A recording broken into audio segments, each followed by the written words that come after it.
The wind came hard off the high plains that winter, shouldering through cottonwoods like it meant to scatter the bones of every living thing. Snow fell sideways for days, burying wagon tracks and silencing even the crows. In the town of Whiteville, what little life remained kept close to hearths and behind shuttered windows, where lamplight flickered like faint heartbeats in the dark. The church stood at the edge of town, where the land sloped down toward the frozen river and the birch trees cracked like rifle shots in the cold. Its steeple, once a hopeful finger pointing skyward, had lost its bell to rust and wind years ago. Now it was a crooked silhouette against the bruised sky, more sentinel than sanctuary. Each night after the last of the town's lights died out, she came, slipping from the shadows with the hush of someone too used to being hunted. She moved through snowdrifts like a whisper, her boots muffled beneath layers of stolen burlap and fraying skirts. The heavy church door creaked when she opened it, but she always slipped through fast, pressing it shut with both hands, breath catching in the hollow cold. Inside, it smelled of old cedar and long-dead sermons. Dust danced in the moonlight that leaked through high, broken windows. She didn't light candles, didn't make a fire, only unwrapped her shawl and made her bed beneath the third pew from the front, where the floorboards were warped just enough to cradle her ribs if she lay real still.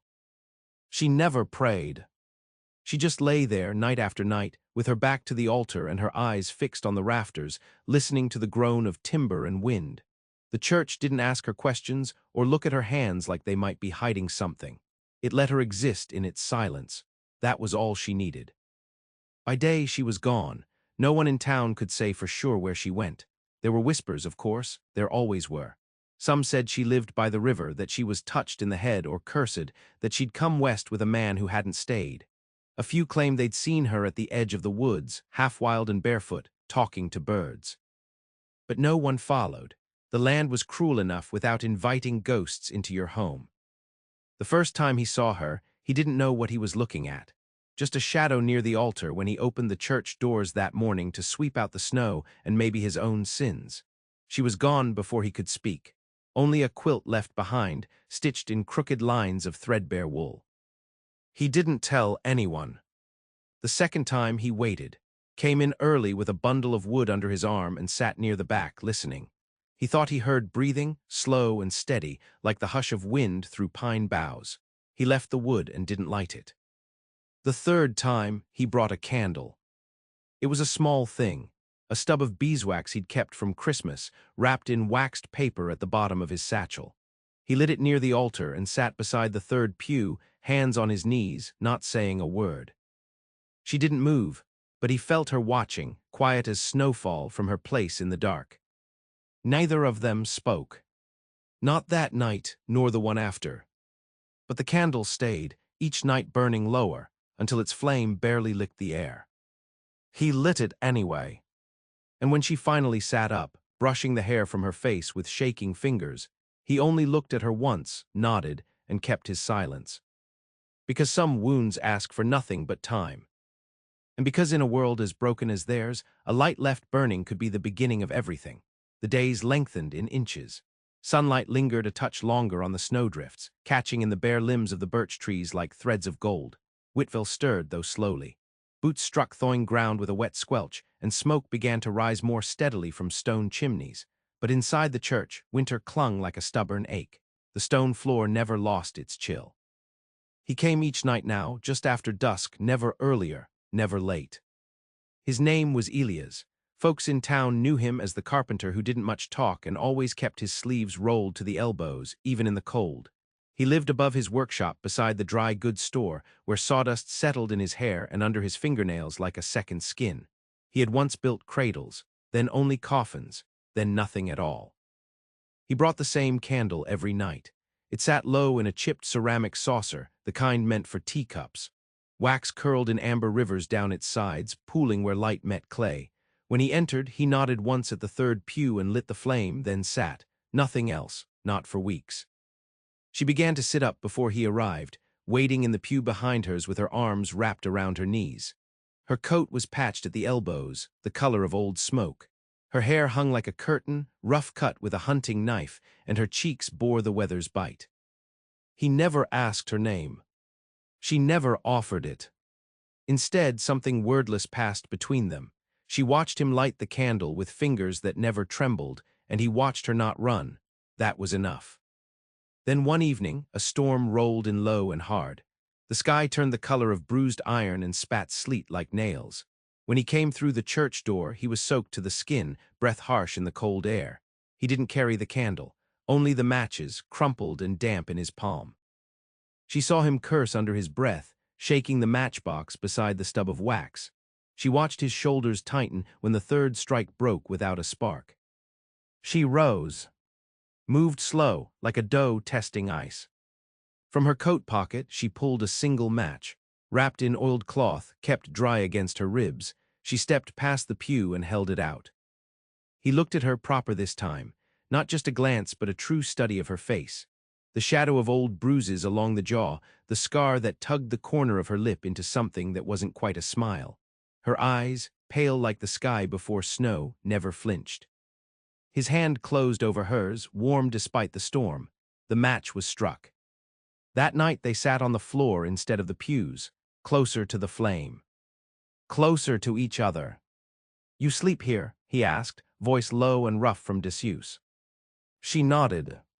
"No place else." Her mouth pressed into a line, then she said, "Used to." He didn't press. They sat in the hush of the church as the storm howled around them, the candle's light dancing between them like breath. For the first time, she didn't lie down when it got late. She stayed sitting, knees drawn close, eyes half-lidded but not closed. When he rose to go, he hesitated at the door.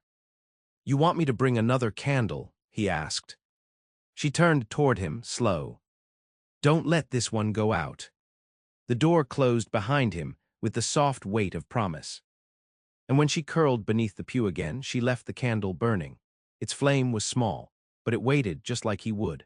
The thaw came sudden, as it often did on the edge of the prairie, first a drip from the eaves, then a steady rhythm like a clock restarted. Icicles snapped and fell, and the river groaned beneath its shrinking ice, shedding the last of winter like a snake its skin. With the melt came noise, birdsong sharp against the hush, the clatter of wagons freed from snowbound barns, children's laughter trailing like ribbons in the wind. Whitfield yawned and blinked at the sun. But the church remained quiet. Each night Elias came with fresh candles now.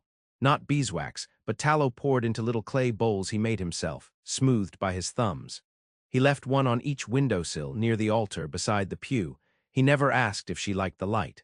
But she began to move freer in it, walking between pews, running her fingers over hymnals grown stiff with disuse. She still wouldn't speak unless she had to. Words were hard things, heavy like stones, and she carried too many already. But she stayed. She stayed even when the nights grew warmer, when she could have slept by the river without freezing or taken shelter in one of the abandoned sheds on the outskirts of town. Instead, she curled her coat beneath her head on the church floor and let the candlelight play against the beams overhead. One evening, Elias brought a kettle, tin, dented but clean. "I boiled water," he said, holding it up like an offering. "Figured you might want to wash." She stared at it for a long moment, then nodded. He didn't watch her go behind the altar screen, though he could hear the soft splash of water, the rustle of cloth. When she returned, her hair was wet and braided back, her skin raw from scrubbing. She looked younger, but only in the way scorched earth looks clean after a rain. "That night," she said, "your name's Elias." He looked up, nodded once. She sat near him, cross-legged on the floor, the candle between them. "I had a brother once," she said, "Elias too." She didn't say what had happened to him. She didn't need to. In the silence that followed, she reached into her coat and pulled something from the lining, a tiny figure carved from wood, no bigger than a thumb, worn smooth by handling, faceless. She set it beside the candle. "I keep this to remember," she said. "I don't know why no one else does." Elias stared at the figure. His hands twitched, like they wanted to shape something.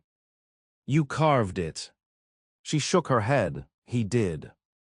He didn't ask anything else, just pushed the candle closer, so its flame kissed the wooden figure with soft light. Later, when she thought he was dozing, she whispered, "I was married once." Elias didn't stir, but she knew he heard. He wasn't kind.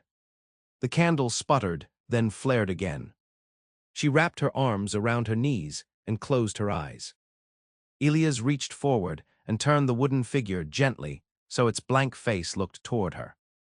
They sat like that until morning, the light creeping soft and golden through the stained glass, painting her face in colors neither of them had seen in years. And though she didn't say another word, her shoulders eased just slightly. As if the worst of the cold had finally passed, spring arrived in full hush, coaxed gently from the ground rather than demanded. Wild violets pushed through the loam at the church's edge, and birds nested in the eaves, chirping through the holes in the steeple roof. The river swelled with meltwater, muddy and impatient, chewing at its banks like it meant to reclaim all that had been taken by frost. Inside the church, she began to hum. Low at first, wordless, just a thread of sound woven between pews and candlelight. Elias never interrupted. He'd sit with his hands resting on his knees, head bowed slightly, as if the music was a kind of prayer and he didn't dare speak over it. One evening she arrived before him, the door creaking open just as the sun dipped beneath the hills. She moved without fear now, steps solid, head high. In her arms she carried a bundle wrapped in a flour sack, her only offering. When Elias stepped through the door and saw it waiting on the altar, he paused. She was seated behind it, watching. "I found them behind the old schoolhouse," she said. "Hymnals, damaged but not ruined." He moved closer, opened the bundle with careful fingers, pages torn and spotted, yes, but legible. Music scrawled in heavy ink, titles in German and Latin. He looked up at her.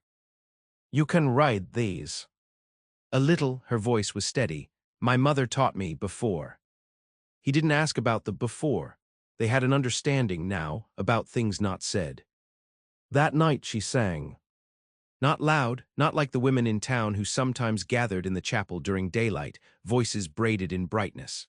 No, hers was a thin sound, almost brittle, but it carried. It filled the rafters like water poured into an empty cup, and the walls, long silent, seemed to lean forward to listen. Elias sat with his eyes closed. He didn't sing, but his lips moved with the words he remembered, and when she faltered, he nodded once, like a metronome, guiding her back to rhythm. Afterward, she laughed. It surprised even her. The sound burst out and caught in her throat, soft and wild, like something untamed. She pressed a hand to her mouth, but he only smiled. A small smile, one that deepened the lines around his eyes and made him look gentler than he ever had with a hammer in hand. She began to come in the daylight sometimes, too. Not when the town was watching, never then, but in the early morning, just as the mist clung to the riverbanks and the dew kissed the earth. She swept the church floor with a pine branch, straightened the hymnals, wiped down the windows with rags dipped in vinegar. She wore her sleeves rolled up like Elias and didn't flinch when he handed her tools. Together, they fixed the roof. He showed her how to patch the shingles, how to brace the rafters with lengths of scrap wood. She held the ladder steady, hauled nails in the pocket of her apron. They didn't talk much, but there was a rhythm to it, to the passing of tools and shared glances, to the way their hands brushed near the same beam and didn't pull away. Then one dusk she didn't come. Elias waited until the candle burned to a stub, then he went looking. The town offered no answers. Folks shrugged, went back to their cards and their cooking. A few looked at him with pity, others with suspicion, but no one had seen her. He searched the riverbank, the woods, the schoolhouse ruins, left fresh candles in the church lit and waiting. On the third night, the door opened near dawn. She stepped inside with her coat torn, blood dried along her temple, mud streaked up her calves. Her hands shook as she closed the door behind her and leaned against it, chest rising and falling like she'd outrun something large. Elias rose without a word and crossed to her. He didn't ask. He simply offered her the bench by the fire he'd finally dared to build. She collapsed into it, eyes wet but unblinking. When he knelt before her, she whispered, "He found me." Elias' jaw tensed. But all he said was, "You're safe now." She didn't believe it yet. He could see that in the way her hands clenched. Still, when he lit the candle again, set it before her, and sat down beside her in silence, she didn't flinch. The church held them both in its quiet arms. And the night passed without fear. The bruise at her hairline turned from plum to yellow in the days that followed, and the gash along her temple healed into a silver line, soft as thread. She kept her hair down now, not to hide the scar, but to reclaim it. Elias never touched it, never asked about the man or what had happened when she vanished. She didn't offer. Instead, she stayed. Not just at night, but through sunlit hours too.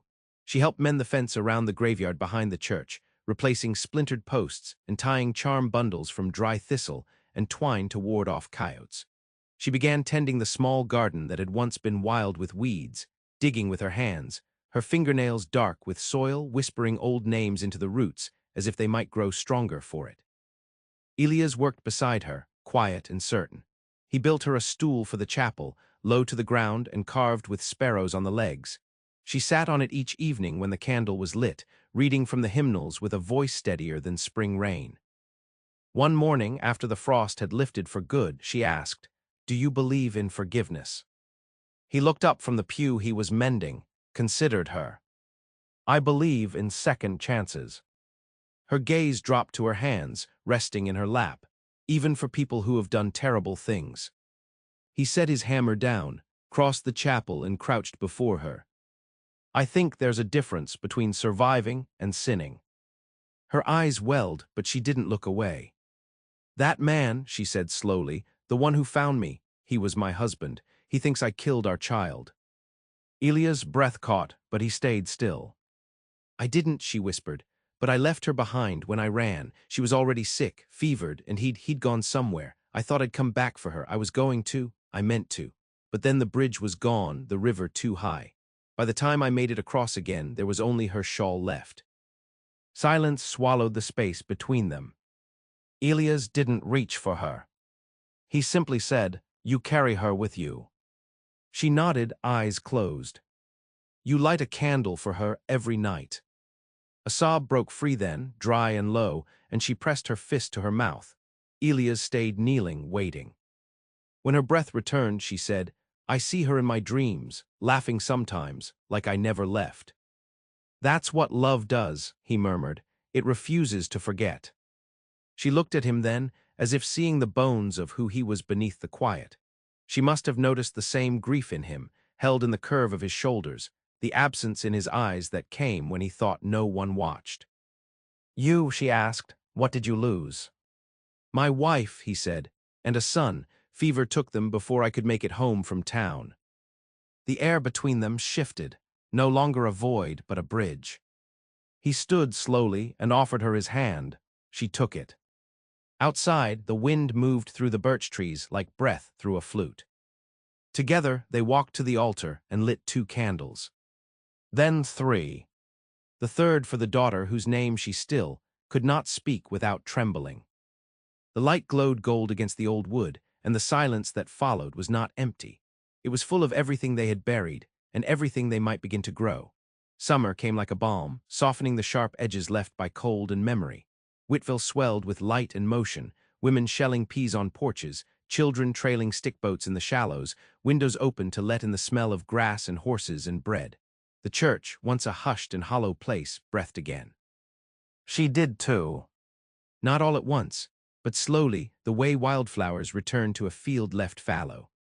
She took to wearing linen instead of wool, sewing the dresses herself in the back pews with thread Elias traded for in town. The garments bore no frills, simple lines, high collars, but they fit her as she was now. Strong, unhidden, the bruise had faded, but the scar at her temple remained, silver in the sun. She did not hide it. The townsfolk began to notice her. Some came to the church during daylight, offering loaves or small tools in return for her tending to their gardens or mending torn seams. They watched how Elias stood beside her, not as protector but partner. How she met their eyes and spoke with care, never asking for pity, only space. She never told them her name. But they stopped calling her the woman in the church. She was her now, known by presence, by consistency, by the light they saw flickering in the chapel window long after sunset. On one late August evening, she stood by the river, bare feet in the silt, skirt hiked in one hand. Elias sat nearby, whittling something in his lap. "I think I'm ready," she said, staring out over the water. He didn't ask what she meant. She turned to him, eyes steady, "To forgive myself." He nodded, knife paused in the grain. She moved to sit beside him, knees tucked beneath her, watching the figure take shape beneath his hands. It was a sparrow this time, wings tucked close, eyes small and kind. He smoothed its back with his thumb before handing it to her. "For your pocket," he said, "when the wind rises." She held it to her chest. "I want to stay, if that's something I'm allowed to choose." "You don't have to ask," Elias said. But she did, and he knew why, because leaving had never been her choice, because silence had been survival, because kindness, real kindness, required permission she hadn't known how to give. Now she did. They returned to the church together, hand in hand. She lit the candles while he opened the windows to the warm night. The air smelled of hay and the beginnings of harvest. Crickets sang from the graveyard fence. She took her place at the front of the chapel, sat on the stool he made for her and began to sing, not just a hum this time, but full-throated and clear, the words rolling out like river water over stone. Elias watched her, his hand resting on the back of the pew where she used to sleep, where she used to hide. No one hid anymore. That night they left the doors open. Let the light pour out into the town. No one came, not right away. But in time, a boy wandered in with a scraped knee. A widow paused in the threshold with a basket of bread. A man who'd once lost his way returned to sit in the third pew and say nothing at all. She welcomed them all with the quiet grace of someone who had learned what it meant to survive. And Elias, always beside her, lit the candle. Every night, because some love does not arrive with thunder or vows. It arrives in silence. It stays.